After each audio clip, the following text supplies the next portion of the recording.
Hello student, मैं Manish Malviya अनवीरा online classes में आप सभी का स्वागत करता हूं। हम क्लास 10th के साइंस के बारे में पढ़ रहे थे। अब तक हमने पहला अध्याय मानव एवं भोजन स्वास्थ्य पढ़ा, दूसरा मानव के तंत्र में पढ़े, तीसरा आनुवंशिकी के बारे में पढ़ा। अब मैं आपके साथ उपस्थित हूँ एक क्लास 10th का 12वां अध्याय प्रमुख प्राकृतिक संसाधन को लेकर। देखिए क्या होते हैं प्राकृतिक संसाधन। सबसे पहले तो हम देखते हैं कि संसाधन ही क्या होते हैं, ये संसाधन होते क्या है। संसाधन ही क्या होते हैं, तो क्या होते हैं संसाधन। देखिए वे सभी पदार्थ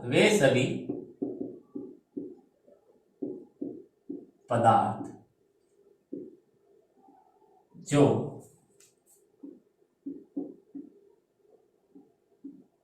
परोक्ष या प्रत्यक्ष रूप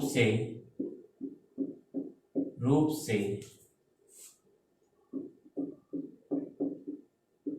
मानव को प्रभावित करे।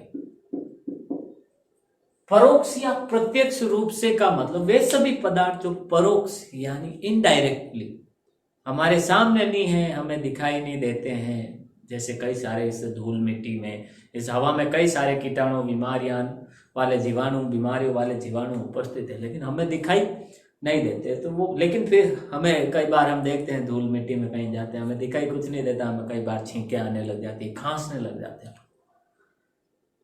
अब हमें नहीं पता होता कि हमें ना तो दिखाई देता है कि फलाना जो जीवाणु है वो हमारे शरीर के अंदर गया है और उसके कारण हमें ये छींकें, खांसना, ये श्वास लेने में प्रॉब्लम, ये चीज हो रही है, हमें दिखाई उसका नहीं चलता। इसी लेकिन फिर भी हम होते हैं तो वो परोक्ष, वो इनडायरेक्टली हमें क्या करते हैं, इफेक्ट करते हैं, प्रभावित करते हैं। इसी तरह प्रत्यक्ष कुछ चीजें हमें दिखाई देती हैं, जैसे कुत्ता काट ले या कुछ और हो जाए, ठीक है, तो वो चीजें हमें दिखाई देती हैं। और जैसे मच्छर काट लिया, हमें दिख जाता है यहाँ मच्छर काटा है, तो वो प्रत्यक्ष रूप से हमें जो प्रभावित करते हैं, ठीक है, वो क्या कहलाते हैं, संसाधन कहलाते हैं। इसी तरह वो तो जीवाणुओं के बारे में हो गया, लेकिन संसाधन क्या होते हैं। देखिए संसाधन जो हमारे लिए हेल्प करते हैं प्रत्यक्ष या अप्रत्यक्ष रूप से। जैसे हम क्या करते हैं, किसी भी किताब, कॉपी, रजिस्टर, फाइल, इनका अपन उपयोग करते हैं, तो ये किताब, कॉपी, फाइल ये कहीं किसी जगह पर लगी हुई थोड़ी होती है। ये हमें किन से मिलती हैं, ये किताब कॉपियों के पन्ने जो पेज होते हैं वो पौधों से बनते हैं, ठीक है। तो अप्रत्यक्ष रूप से, अब हम डायरेक्ट पौधों पर थोड़ी लिखते हैं, लेकिन अप्रत्यक्ष रूप से हम क्या करते हैं, किताबों का, कॉपियों का उपयोग करते हुए क्या करते हैं, पौधों का उपयोग करते हैं, ठीक है। तो डायरेक्टली या इनडायरेक्टली जो हमारे शरीर को, हमारे मानव शरीर को, मानव की दिन प्रतिदिन की क्रियाओं को क्या करें, प्रभावित करें, ठीक है, वो क्या कहलाते हैं, संसाधन कहलाते हैं। वो संसाधन कहलाते हैं। ये संसाधन अब दो प्रकार के होते हैं, एक तो प्राकृतिक और दूसरा होता है कृत्रिम। प्राकृतिक संसाधन यानी वे सभी पदार्थ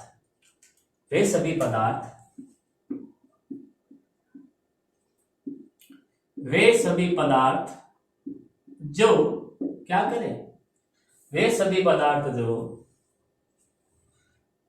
प्रकृति से प्राप्त होते हैं, हमें प्रकृति से प्राप्त होते हैं। यानी वे सभी पदार्थ जो प्रकृति से प्राप्त होते हैं उन्हें अपन क्या कहते हैं, प्राकृतिक संसाधन कहते हैं।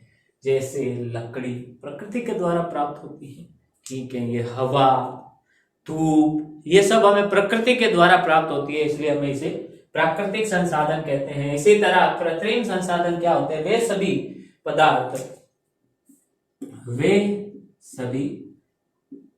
पदार्थ जो मनुष्य द्वारा बनाए जाते, जो मनुष्य द्वारा निर्मित होते हैं, मनुष्यों द्वारा बनाए जाते हैं, उसे अपन क्या कहते हैं? कृत्रिम संसाधन कहते हैं। जो प्रकृति से प्राप्त होते हैं उसे अपन प्राकृतिक संसाधन कहते हैं। वे सभी पदार्थ जो प्रत्यक्ष या परोक्ष रूप से हमारे शरीर को, मानव को प्रभावित करते हैं, मानव की क्रियाओं को, दैनिक क्रियाओं को प्रभावित करते हैं, उन्हें हम संसाधन कहते हैं। ये संसाधन मुख्य रूप से दो प्रकार के होते हैं, एक तो प्राकृतिक संसाधन और एक कृत्रिम संसाधन। प्राकृतिक संसाधन क्या होते हैं? वे सभी पदार्थ जो प्रकृति से प्राप्त होते हैं उन्हें अपन प्राकृतिक संसाधन कहते हैं। जैसे एग्जाम्पल के लिए अपन ले ले वायु, पेड़, धूप, ये सब चीजें। और कृत्रिम संसाधन क्या है जो अपन काम में लेते हैं? जैसे कपड़े, ये जो हमने कपड़े पहने हैं वो कपड़े, हाँ, जैसे मोटरसाइकिल, साइकिल, ये सब जो चीजें होती हैं, मोटरसाइकिल, साइकिल, ठीक है, ये कृत्रिम रूप से निर्मित चीजें हैं। जैसे ये अपन जो या काम में ले रहे हैं, ये जो व्हाइट बोर्ड है, ये भी क्या होता है? कृत्रिम रूप से निर्मित होता है। या फिर ऐसा होता है क्या व्हाइट बोर्ड कहीं पर पेड़ पौधे पर लगा हुआ है या लटका हुआ है, वहां से तोड़ के लाके यहाँ पे लगा दिया? ऐसा नहीं होता। ये मनुष्य द्वारा निर्मित है, इसलिए ये कृत्रिम संसाधन है। ठीक है, देखिए आगे, जैसे मोबाइल फोन, वो भी एक कृत्रिम संसाधन है। ब्लूटूथ, ये सब चीजें कृत्रिम संसाधन है। फिर हम यहाँ पर जो प्राकृतिक संसाधन कौन से हैं? वे सभी पदार्थ जो प्रकृति से प्राप्त होते हैं उन्हें अपन क्या करते हैं? उन्हें अपन कहते हैं प्राकृतिक संसाधन। प्राकृतिक संसाधन। और इसी पर हमारा ये अध्याय है। बहुत ही अच्छा और बहुत ही सरल अध्याय है, बहुत ही सिंपल सा। ठीक है, अच्छे से ध्यान दे। और जो भी इस अध्याय के नंबर है 2, 3, उनके बारे में अपन पढ़ते हैं। उनके 2, 3 नंबर का जो अध्याय है उसको कंप्लीट पूरा पक्का अपन करने की कोशिश करते हैं। इसको देखिए, हम पढ़ रहे थे प्राकृतिक संसाधन के बारे में। प्राकृतिक संसाधन क्या होता है? देखो, जैसा मैंने आपको बताया, वे सभी पदार्थ जो, या वे सभी, इसको ऐसे कर लेते अपन, वे सभी संसाधन, वे सभी संसाधन जो प्रकृति द्वारा प्राप्त होते हैं। वे सभी संसाधन जो हमें कहां से प्राप्त हो? प्रकृति द्वारा प्राप्त होते हैं, नेचुरली प्राप्त होते हैं। मनुष्य का उसमें कोई भी हाथ नहीं होता है। तो उसे अपन क्या कहते हैं? उसे अपन प्राकृतिक संसाधन कहते हैं। अब इन प्राकृतिक संसाधनों को बांटा गया है, वर्गीकृत किया गया है। देखो कितने भागों में बांटा गया है, अलग अलग तरीकों के आधार पर इनको बांटा गया है। सबसे पहला तरीका है, सबसे पहला तरीका क्या है? देखिए इधर ध्यान दे, इसको अच्छे से अपन पढ़ेंगे। सबसे पहला तरीका है विकास एवं प्रयोग के आधार पर।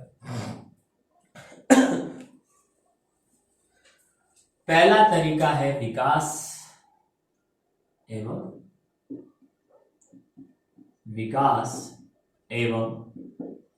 प्रयोग के आधार पर।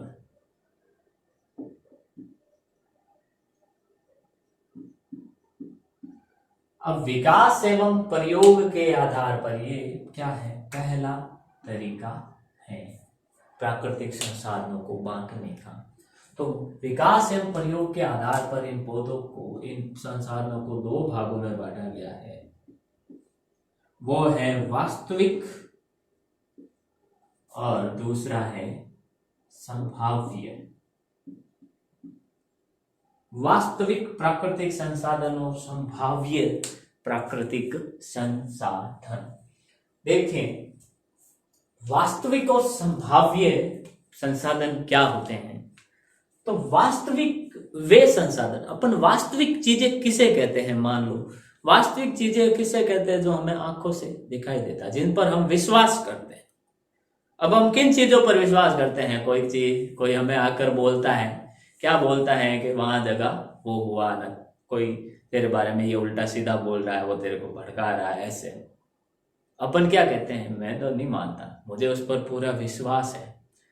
जब तक मैं अपनी आंखों से नहीं देखूंगा, इस चीज पर विश्वास नहीं करूंगा। आंखों से नहीं देखूंगा का मतलब तब तक विश्वास नहीं करूंगा। यानी जिन चीजों को हम आंखों से देखते हैं उन्हें हम क्या कहते हैं? वास्तविक मानते हैं। तो इसी से जुड़ी हुई है क्या? वास्तविक संसाधन की परिभाषा क्या है? परिभाषा देखें, वास्तविक संसाधन किसे कहते हैं? तो वे संसाधन जिन्हें हम देखते हैं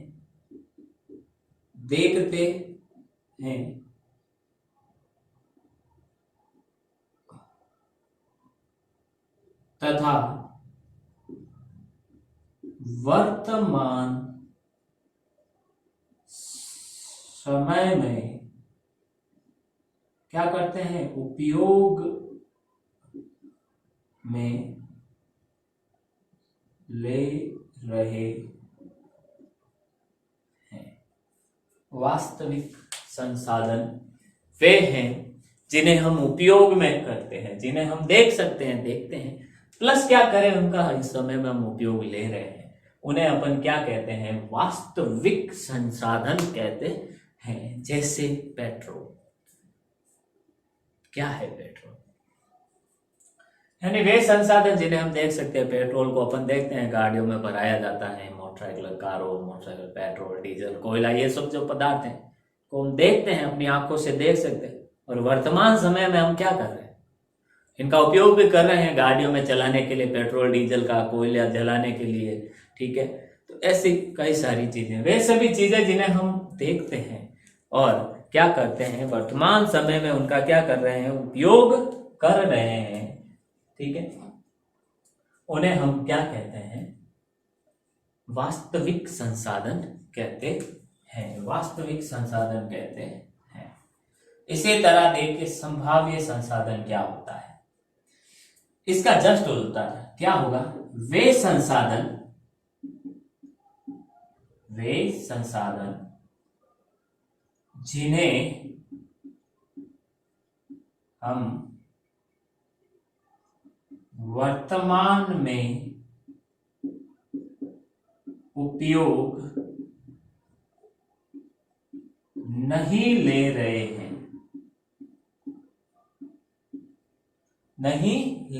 हैं, किंतु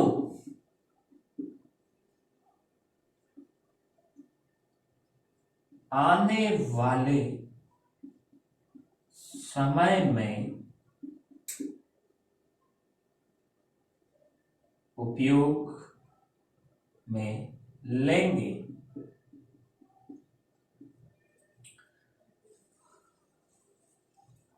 क्या होता है? देखिए, वे संसाधन जिन्हें वर्तमान में उपयोग में नहीं ले रहे, वर्तमान में हम उसका उपयोग में नहीं ले रहे हैं।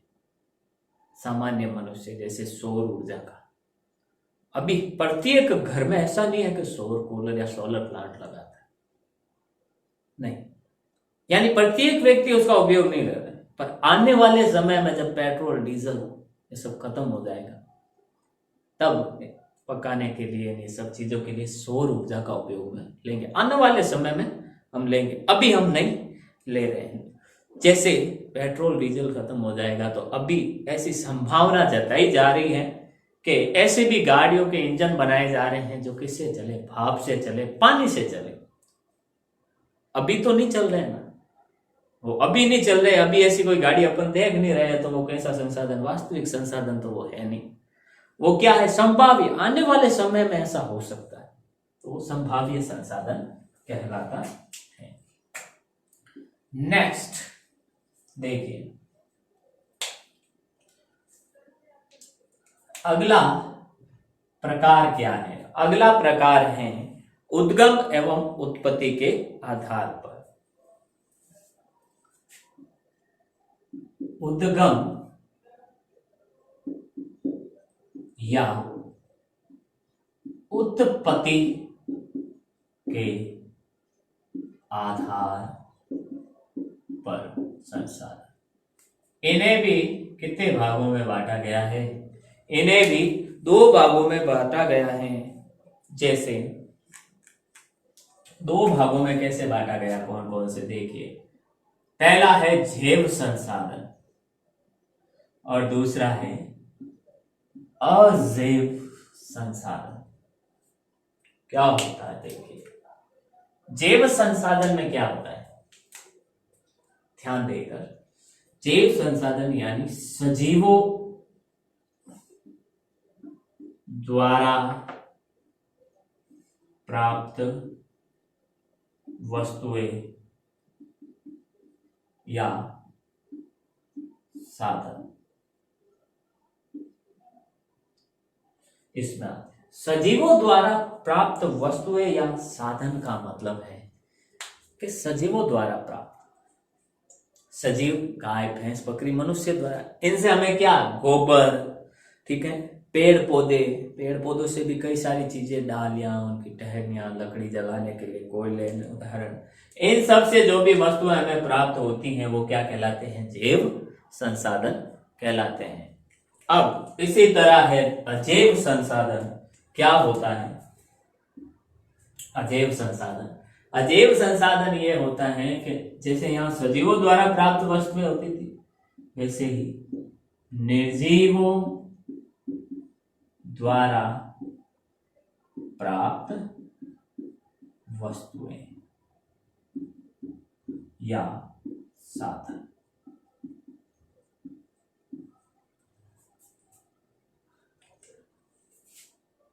निर्जीवों द्वारा प्राप्त वस्तुएं या साधन। देखें, निर्जीव द्वारा, जिसमें जीव नहीं है, जो श्वसन क्रिया चलता नहीं है, वो जैसे वायु क्या है, एक निर्जीव प्राप्त।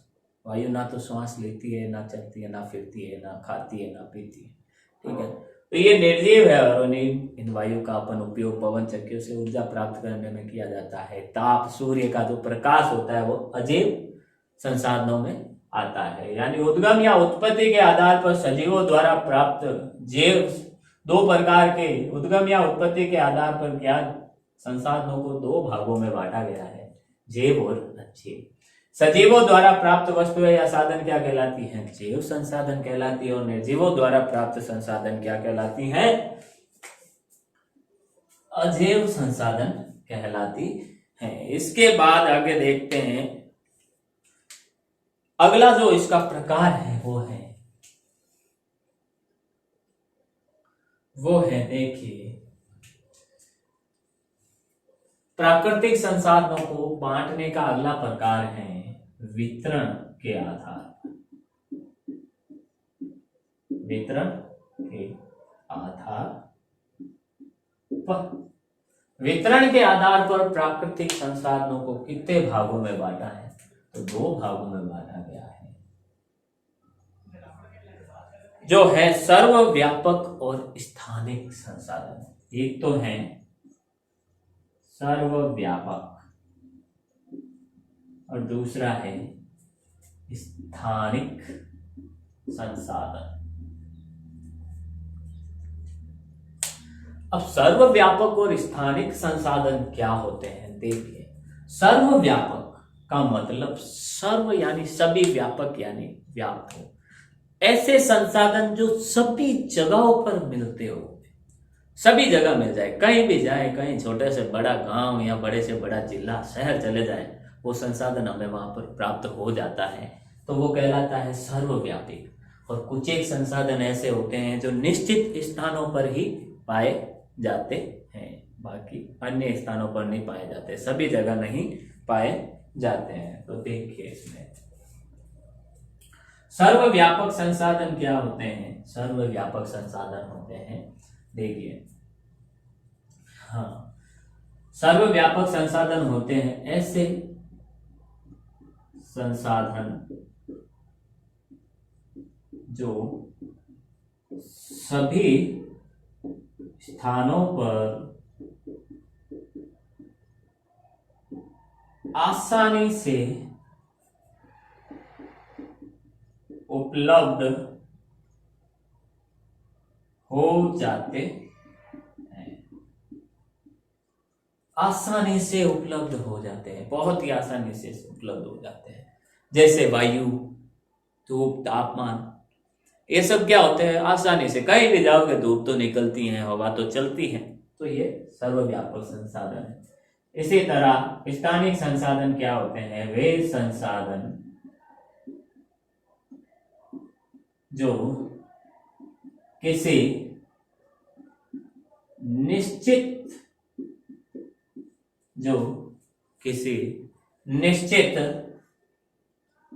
स्थान पर ही पाए जाते हैं। किसी निश्चित स्थान पर ही पाए जाते हैं। जैसे कोयला, पेट्रोल, डीजल, ये हर एक जगह नहीं प्राप्त होते हमें, कुछ एक गिने चुने देशों में, कुछ एक गिनी चुनी जगहों पर ही हमें ये चीजें प्राप्त होती हैं। तो वो उन स्थान पर सीमित है। ऐसा नहीं है कि हम यहाँ पर कहीं जाए, रास्ते पर हमें कोयला मिल जाए या पेट्रोल का कुआं मिल जाएगा, नहीं, वो एक निश्चित स्थानों पर ही पाए जाते हैं, इसलिए इनको स्थानिक संसाधन कहते हैं। देखिए, अब तक हमने पढ़ा प्राकृतिक संसाधन, वे सभी संसाधन जो प्रकृति द्वारा प्राप्त होते हैं। इनको 3 भागों में बांटा गया है, 3 प्रकार से। देखो, विकास एवं प्रयोग के आधार पर वास्तविक एवं संभाव्य संसाधन, वे संसाधन जिन्हें हम देखते हैं तथा वर्तमान समय में उपयोग में ले रहे हैं, उन्हें अपन क्या कहते हैं, वास्तविक संसाधन।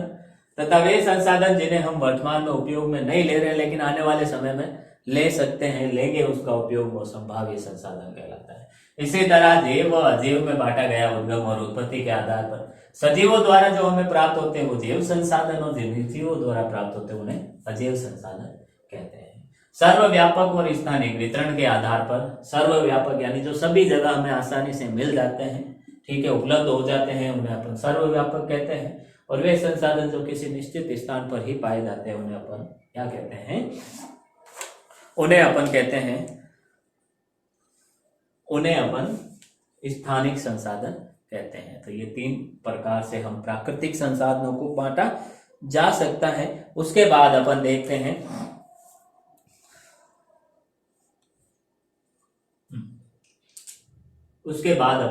एक प्रकार और जो प्राकृतिक संसाधनों को बांटा जाता है। देखिए वो क्या है, देखिए ध्यान देगा, वो होता यह है कि इन प्राकृतिक संसाधनों को व्यापक रूप से 2 भागों में बांटा गया है। व्यापक रूप से पहला है नव्यकरणीय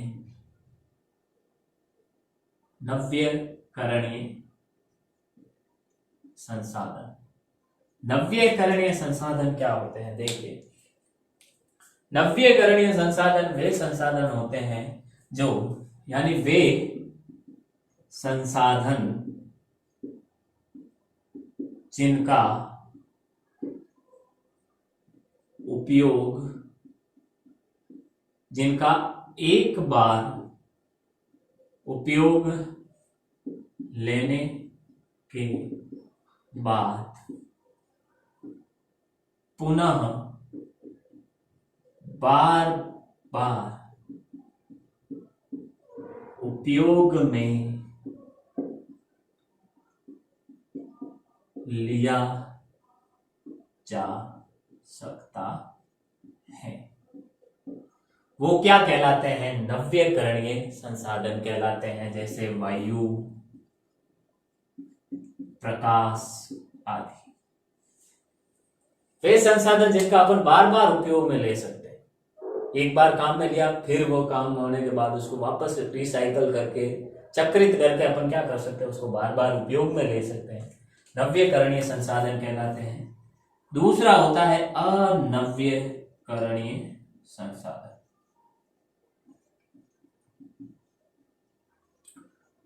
अनवीकरणीय संसाधन क्या होते हैं? देखो, वे संसाधन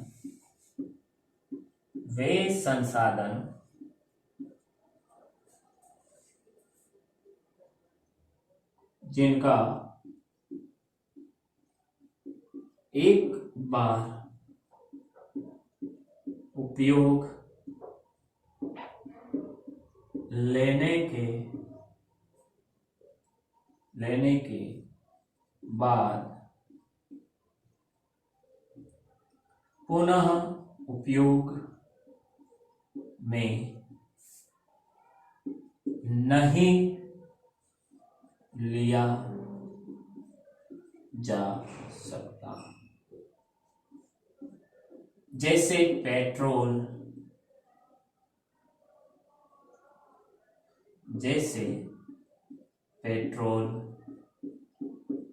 डीजल, कोयला आदि। तो देखिए,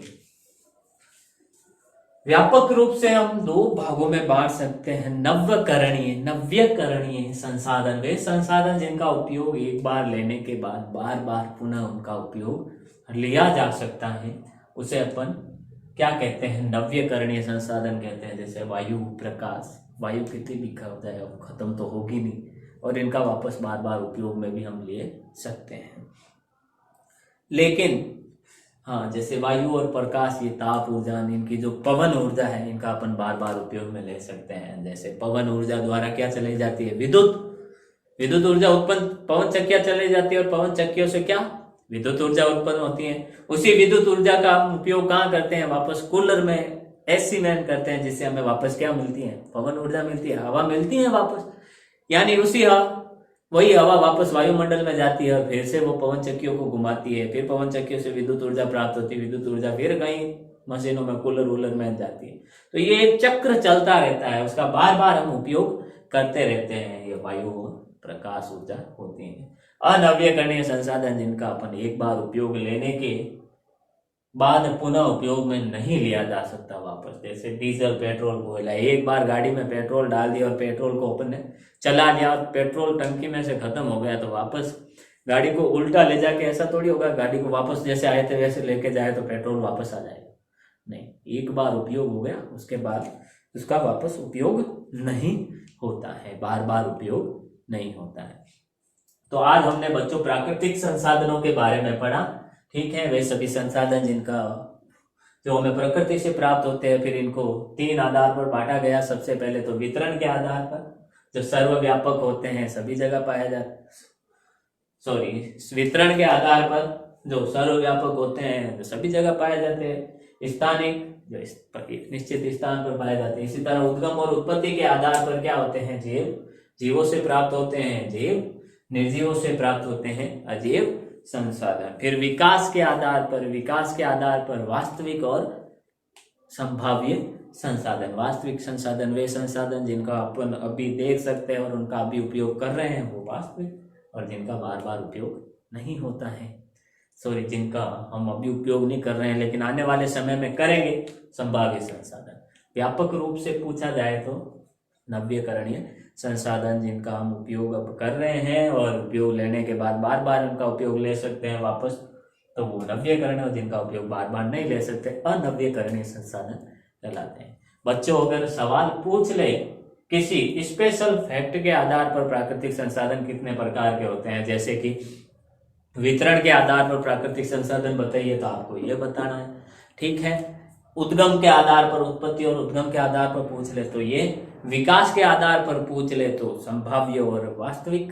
ठीक है, और सिर्फ ये आधार ना देकर सिर्फ ऐसा ही पूछे कि प्राकृतिक संसाधन किसे कहते हैं, इसके कितने प्रकार हैं, समझाइए, तो सिर्फ ये 2 ही करने। अगर स्पेशल नाम दे दे कि उसके आधार पर बताओ, उसके आधार पर प्रकृति संसाधन बताओ, विकास के आधार पर बताओ, वितरण के आधार पर बताओ, उद्गम के आधार पर बताओ, तो वो अलग अलग लिख रहे हैं। लेकिन कोई भी आधार नहीं दे रखा है तो हमें नव्यकरणीय और अनव्यकरणीय संसाधन प्रकार में बताते हैं।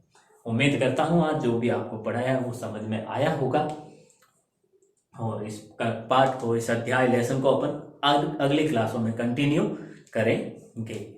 Thank you.